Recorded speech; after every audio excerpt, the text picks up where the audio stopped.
Hello and welcome to this YouTube video on the Cockpit in RHEL7.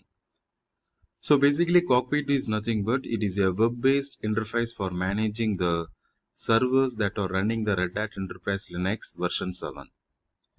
So with this Cockpit tool, we can perform a wide range of server administration tasks and you can manage a single server, or if you're managing a large number of servers in your production environment, this Cockpit make it easy to manage and monitor all your servers.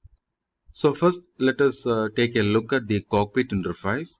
So when you first log into the Cockpit, you will see a dashboard that displays the variety of system metrics including the CPU usage, memory usage and disk usage. So from this dashboard, you can quickly access a variety of server administration tools such as the system update, storage management, network configuration, and many more things. One of the key features of this Cockpit tool is nothing but its ability to manage and monitor multiple servers from a single interface. So this can be particularly useful for the organizations, with a large number of servers, as it allows you to quickly view the status of all your servers and you can make any necessary updates or configurations. So overall, the Cockpit tool is a powerful one for managing and monitor the servers that are running the RHEL7.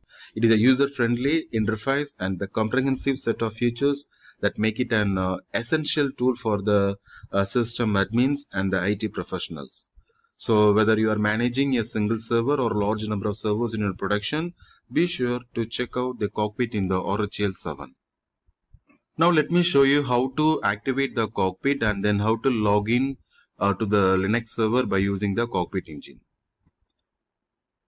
So first check whether the Cockpit service is running by using the following command: systemctl, then status, then followed by the service name. The Cockpit service name is Cockpit. So it's already in the running mode. If it is not running, means you need to bring it to the running status by using the option called start. Instead of status, you need to mention start here if it is not running.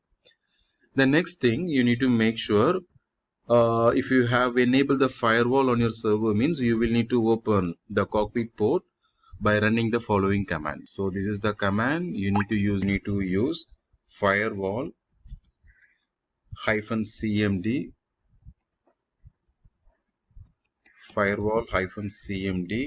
then space -add port number is equal to 9090. So 9090 is the default port number for the Cockpit protocol. Then TCP then space permanent.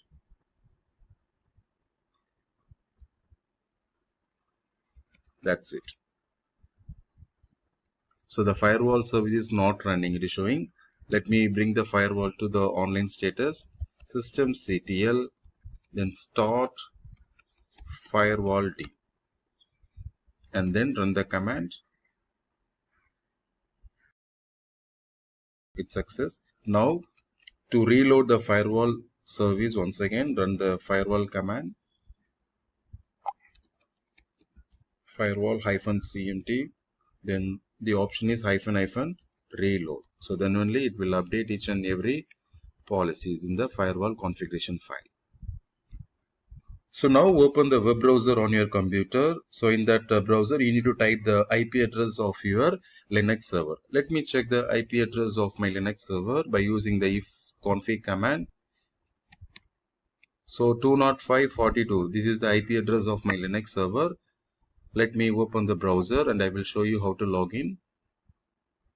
So in the address bar, just type the IP 192.168, then 205.42, then followed by the port number 9090. Then enter. That's it. Just give the username of your Linux server. Username is root, and then give the root user password. Then click the login button.